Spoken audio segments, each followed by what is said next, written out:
It's Mack. Welcome back. Episode 22 of Icebreaker. As always, AJ, how are you? Not too bad, man. We record this podcast on Sundays, and we both have favorite football teams. Mine's not very good. Neither is They mine. they really tanked today, so I'm in a mood. But I think I'm doing well. Thank you.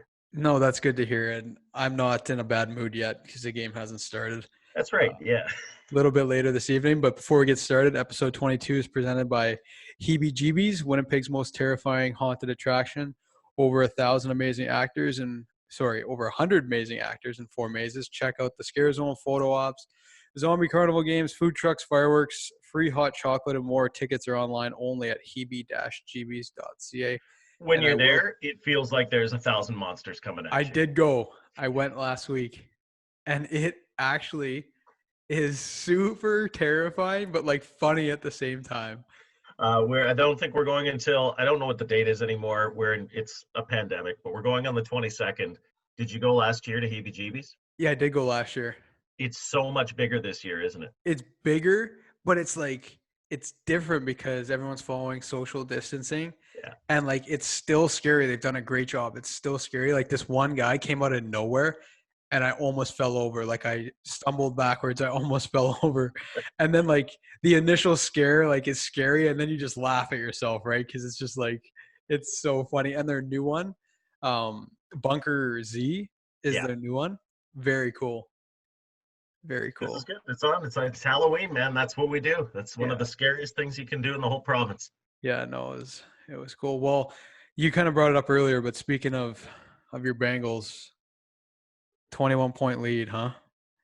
21 points. They were up on the Colts. And you know what, man? Today was a fun day to watch football if you've been a football fan for a long time, because guys like Phillip Rivers with the Colts and even just Tom Brady with the Bucks, these old Yeah. guys really look good behind center this Sunday. I was watching the Bucks game and Brady was finding Gronkowski and it literally looked like the Patriots of 6-7 years ago. I can't remember what they said when Gronk scored his touchdown. They said it's his first touchdown in 649 Yes.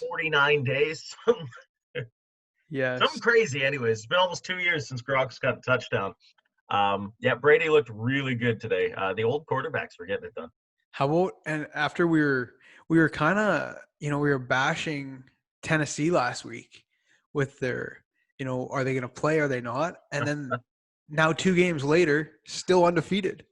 Michael Strahan said on the post-game show, because he knew that Tennessee was going to come out, Derrick Henry was going to come out. He said, if you're sitting at home because they're not letting you play and you have to watch other people play football, Yeah. you just want to play football. Yeah. And man, Tennessee looks really fine and dandy now, don't they?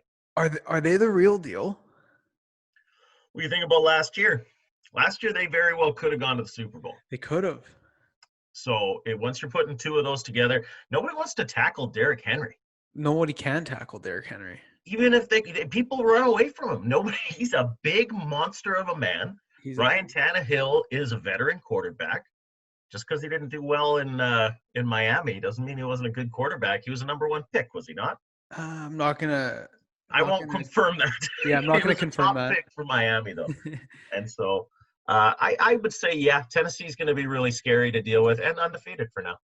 And I'm gonna bring this up before I get called out on it. Hmm. I'm 0 for 2 on my Manitoba building trade hot takes. I picked. Yeah, I picked yeah. the Houston I wasn't going Astros. to bring it up. I was kind of waiting for you to do it. I picked the Houston Astros and to win the World Series, and they were down 3-0, and they put up a fight. They forced a Game 7, and I was super thrilled about it. I just like last night I was watching. I was like ready, and I was like, oh no, they were down 3-0 before I knew it. And then the one before that, I said the Miami Heat would win the NBA title if they won Game 3, and Yeah. it didn't pan out. So I just wanted to get that out of the way. You're lucky you've run out of sports playoffs right now I know. to take hot takes on. I know. Yeah, it was getting bad. So don't follow my picks. If you were doing that, don't follow. This dates back to when we started doing this, because we've done drafts where we thought we could pick the NHL finals. Yeah. We are over, I think, on all of our picks here.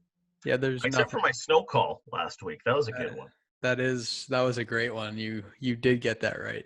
AJ said it was going to snow the week of the 19th. Well, sure enough, within 7 days of the 19th, within 3 before and 3 after, it did snow. And yeah, I don't know. I told you last week, we put it up on Twitter, Trust the Farmer's Almanac. I got a hot take this week if you want to take a week off. You have the Manitoba Building Trades hot take. The Manitoba Building Trades hot take this week. Here in Winnipeg, we're not going to see snow that sticks for us. We're going to have to shovel it. We're not going to see that until almost December. Wow. It's the hot there you take. have it. We're going to get through Halloween. It's going to be nice. Nobody's going to be trick-or-treating, but it's going to be beautiful. And I think we're going to have a pretty nice November coming up. It's a weather-based hot take for Manitoba Building Trades. Wow, I like that. Staying on the weather. Hey, you're feeling hot with the weather. It's the one thing that one of us has gotten right on the show. We'll just keep rolling with it until it does us wrong. And with this hot take, we could have until November before we know if we're right or we're wrong. That's another. I like that. Just leave it in the open. Don't forget about it. No. Yeah.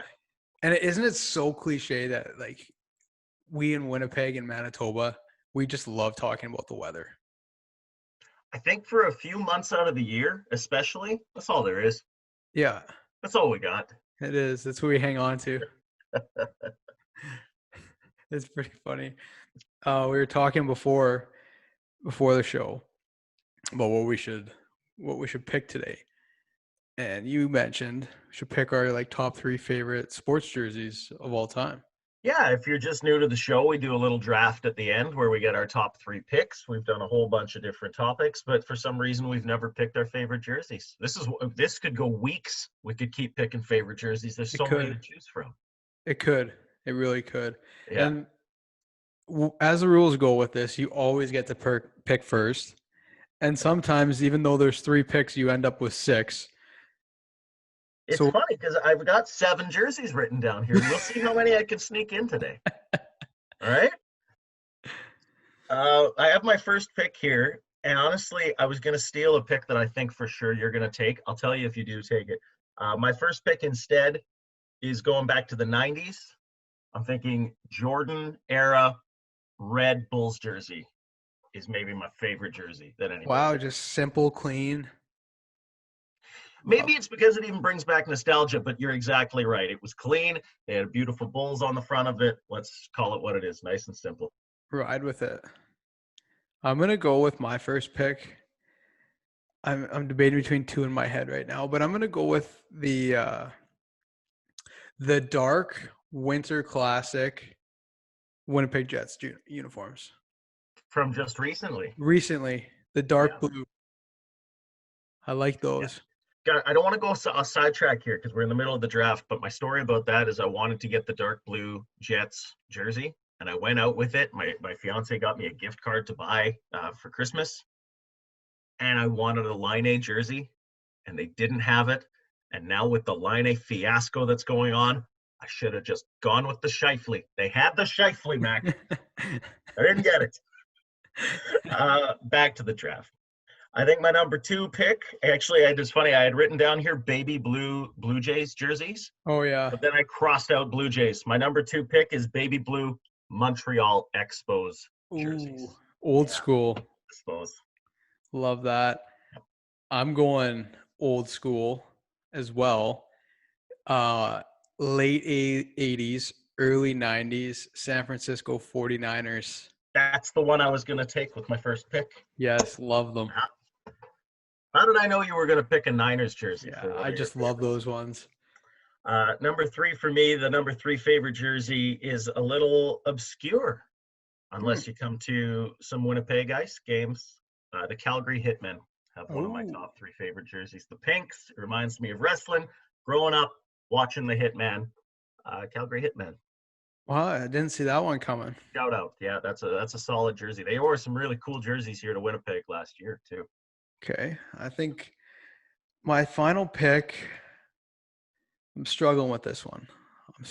I'm torn. There's so many cool uniforms out there, but I'm going to go with the Anaheim Mighty Ducks jerseys.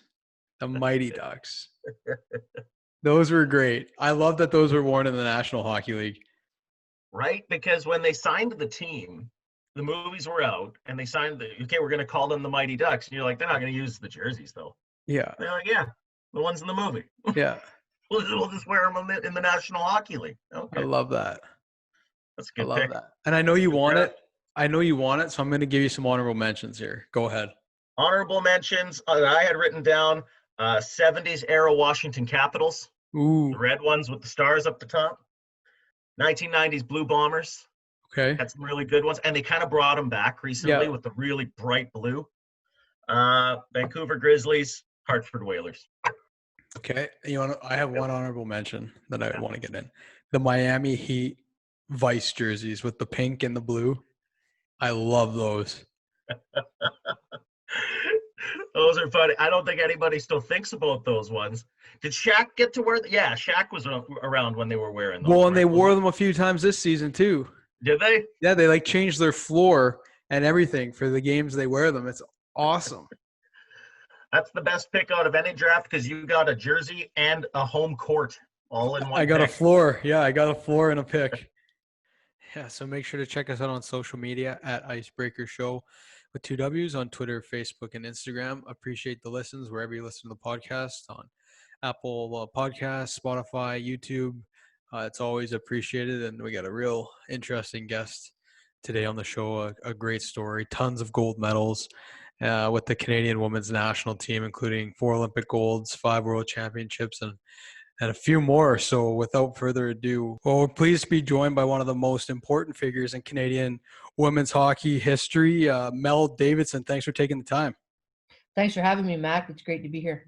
Yeah, no, appreciate it. Has the, I guess, the off season been? Well, the off season's brought a lot of reflection for me in that I left Hockey Canada at the end of June and joined Own the Podium, which is an Olympic sport organization. So you leave me alone for a little bit and reflecting on my life and what I want to do, and then I change jobs. Well, you mentioned it. You're with Hockey Canada for a long time, including time spent. You won 4 Olympic gold medals, 5 world championships, and then another 10 at the 4 Nations Cup. Obviously, it didn't just happen. So can you take us back to the beginning and how it all got started? Wow. Yeah. I mean, pretty fortunate in the opportunities I was given through Hockey Alberta first in our province, and then with Hockey Canada. But I think my first appointment with Hockey Canada was in 1993 when they threw together a women's team. You had to have one from every province, one athlete from every province, and then Ontario obviously is quite loaded in talent, so we got to pick a few extras, and we went to San Antonio, Texas for a tournament, if you can believe it, against the U.S. U.S. team at the time.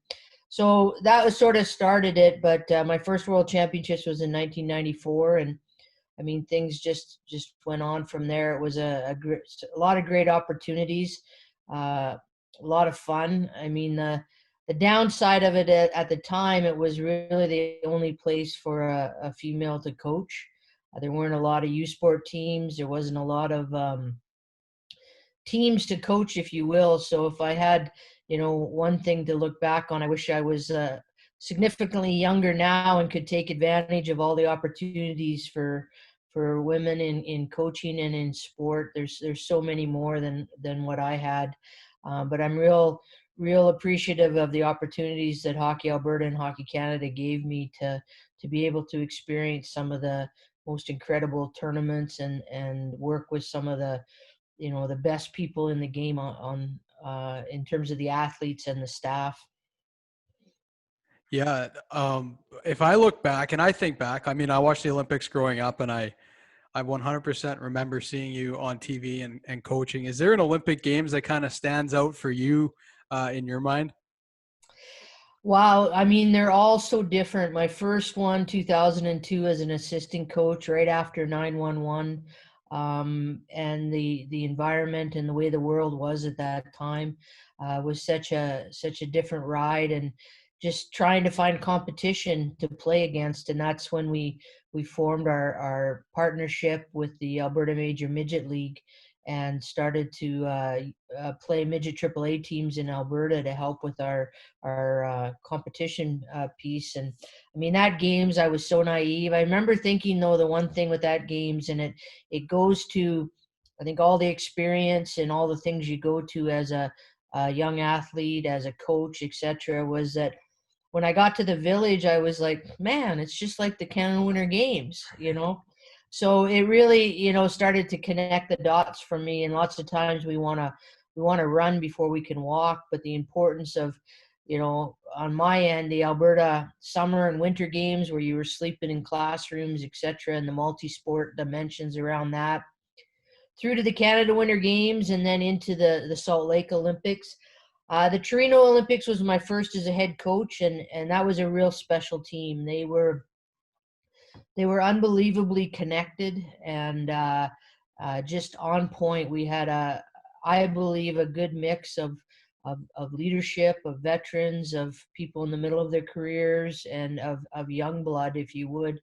And that, the only thing to look back on that, people kind of stamped that one, that the U.S. lost to Sweden in the semifinals, and we didn't play them in the gold medal. But man, we were a good team then, so it would have been fun to have seen ourselves against the U.S. But at the same time, you make your own fate, and we got to the final game, and unfortunately they didn't. And Sweden was a formidable opponent, and we couldn't just show up and walk away with the medal there. We had to play. 2010 obviously would be special, being in your home country, lots of stress and pressure. I remember thinking that going into it, well, as long as we don't screw it up in terms of getting in the way of the athletes, we'll be fine. And then just, still remember to this day the crowd and how exciting that was through there. And, at the end, winning, at the end of any of them, winning is just a relief. Like, it's like, oh, didn't screw it up, so it's just a relief, all the hard work. 2014 was really different for me. I was a GM then, and I'd battled an illness during the whole season. So I was sick and in and out of the environment. We made a coaching change.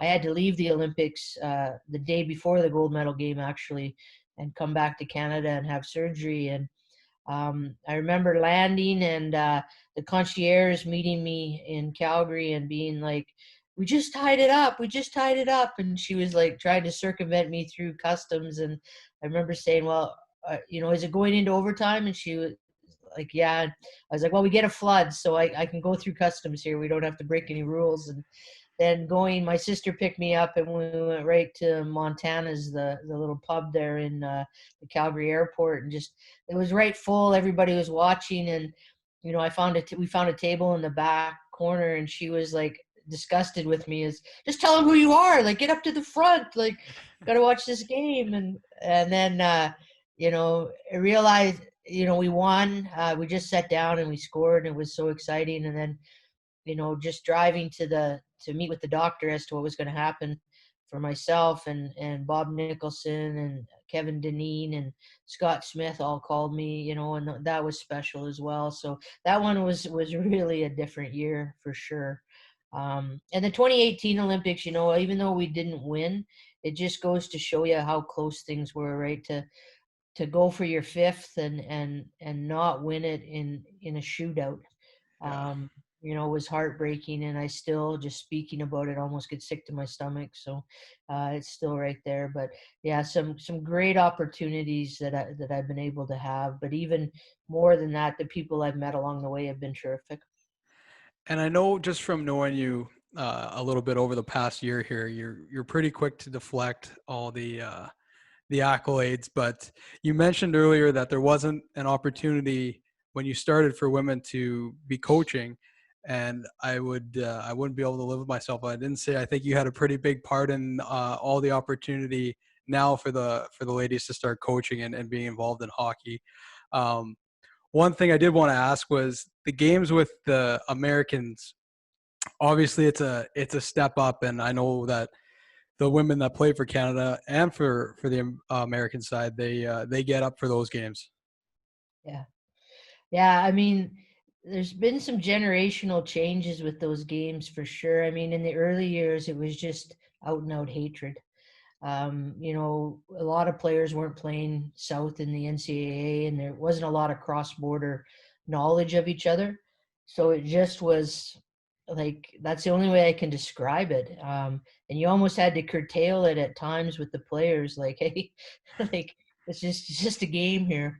Over time, with the NCAA and players playing on both sides of the border with the pro leagues that have happened, and that it's come to a much more healthy rivalry, I would say, and a lot of mutual respect. And as we know now with the women and their fight for a pro game, the collaboration between all the countries, but especially Canada and the U.S. to leave the game and leave the place better than you found it. So, but those games were lots of fun. So much pride on the line, Canada, U.S., and everybody. It was a continuous, I guess, what you could equate probably on the men's side to playing for their Stanley Cup or Memorial Cup or whatever, in terms of the intensity and preparation that goes into playing those games. But they're pretty special to be a part of, that's for sure. And just from the outside looking in, from my perspective, over the last, call it 10 years, other countries have started to step up. It's not so much just Canada and the US anymore, as obviously they're still the dominant teams, but other countries have started to really take a rise. You think that's pretty good for the sport?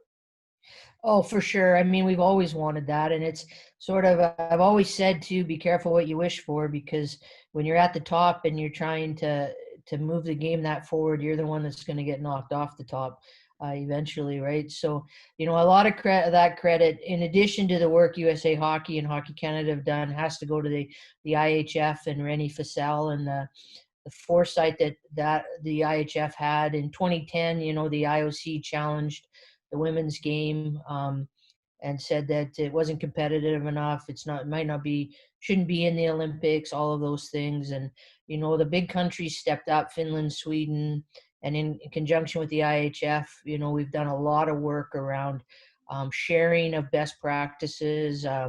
We have camps every year, whether it's a goalie camp or whether it's a player camp. And within those camps, we're constantly doing our coach development, equipment manager, therapist, like everything we can to take our game to fast forward it.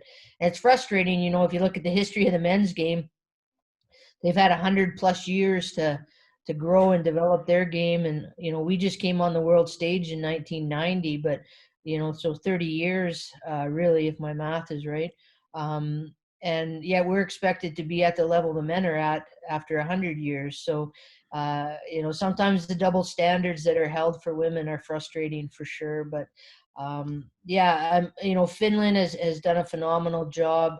Russia, Switzerland, everybody's coming along nicely. And I think, Russia as well, slowly doing some good things. There's still, a big gap probably between the top 3-4 teams and below. But the one real good thing is, the countries ranked maybe 4 and below can all beat each other on a given day. So that itself makes the game better, and then starts to push towards the top level.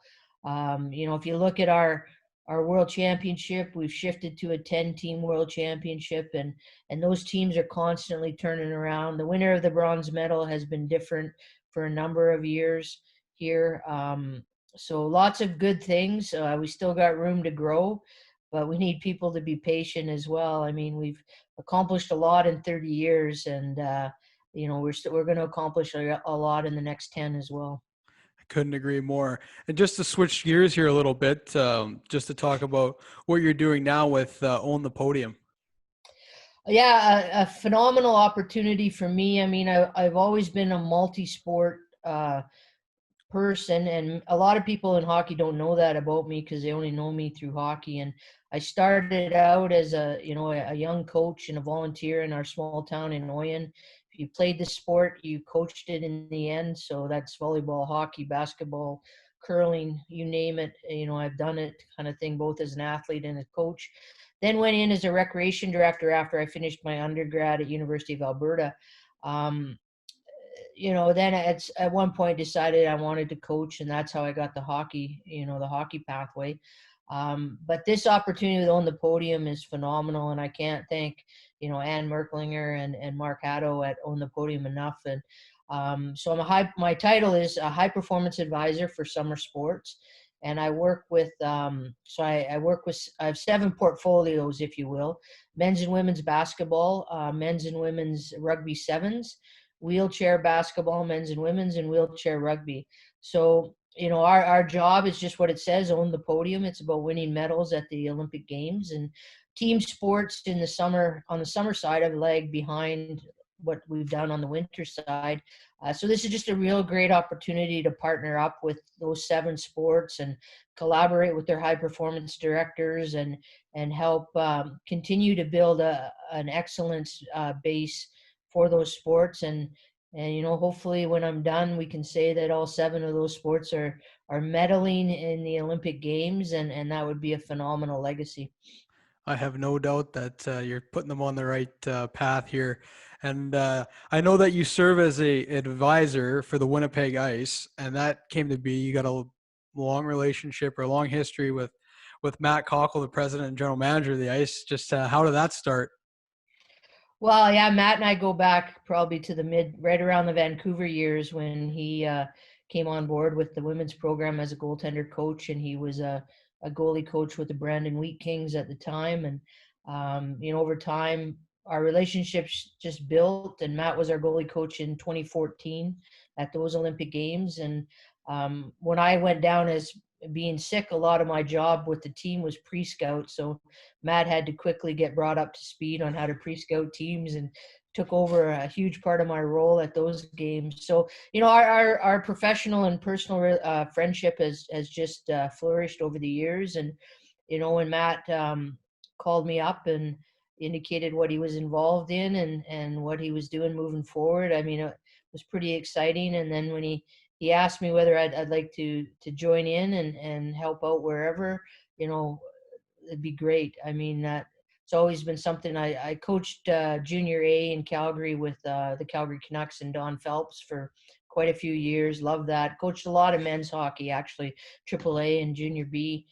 So it was a great opportunity to get back in the men's game and at a level that I hadn't been involved in before, and really enjoying, that the staff, you and Jake and Matt for sure. And then, Jeep and Josh and Clemmer last year was terrific. I know COVID's kind of thrown a monkey wrench in a few things, but, the 3 of us or 4 of us did a lot of growth, I guess, professional development growth through the COVID phase in April and in May and June. And then Jeep and I have carried that on throughout. And, now we're working on a bit of a virtual education hub for the players, and to try and connect them and keep them engaged and growing through to when they come back to Winnipeg.